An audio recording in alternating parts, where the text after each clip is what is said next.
జగన్ పాదయాత్రకు తొందర ఏమిటి? వైసీపీ అధ్యక్షుడు ప్రతిపక్ష నేత జగన్మోహన్ రెడ్డి పాదయాత్ర చేపడుతున్నట్లు పార్టీ ప్లీనరీలో ప్రకటించారు. అయితే పాదయాత్ర విషయం కంటే కూడా యాత్ర ప్రారంభానికి ఆయన ఎంచుకున్న సమయమే ఇప్పుడు సర్వత్రా ఆసక్తిని కలిగిస్తోంది. 2019లో జరిగే ఎన్నికలకు ఈ ఏడాదిలోనే యాత్ర ప్రారంభించడం వెనుక జగన్ వ్యూహం ఏమిటా అని చర్చించుకుంటున్నారు.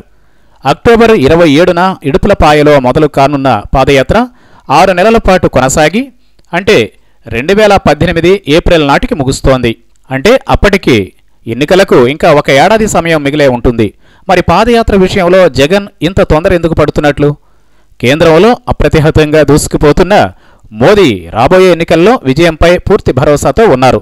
రోజురోజుకు తన గ్రాఫ్ పెరుగుతుండటంతో ఆ సానుకూలతను క్యాష్ చేసుకునేందుకు మోదీ ముందస్తు ఎన్నికలకు మొగ్గే అవకాశం ఉందని ఢిల్లీ వర్గాలు గుసగుసలాడుకుంటున్నాయి. అదే జరిగితే రాష్ట్రంలో కూడా ముందస్తు ఎన్నికలు వచ్చే అవకాశం లేకపోలేదు. ఒకవేళ వచ్చే ఎన్నికల్లో కూడా బాబు బీజేపీతో కలిసి సాగాలంటే మోదీ నిర్ణయానికి కట్టుబడక తప్పదు.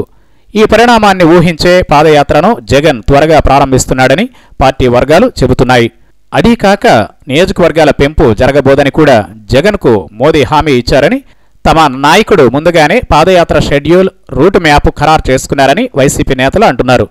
అయితే జగన్ పాదయాత్ర షెడ్యూల్ అధికార తెలుగుదేశం నేతలకు కాస్త ఆశ్చర్యం కలిగించింది. ఇంత తొందరగా జగన్ యాత్ర చేస్తున్నాడంటే ఆయనకు రాబోయే పరిణామాలపై అవగాహన ఉన్నట్లు అర్థమవుతోందని టీడీపీ నేతలు వ్యాఖ్యానిస్తున్నారు.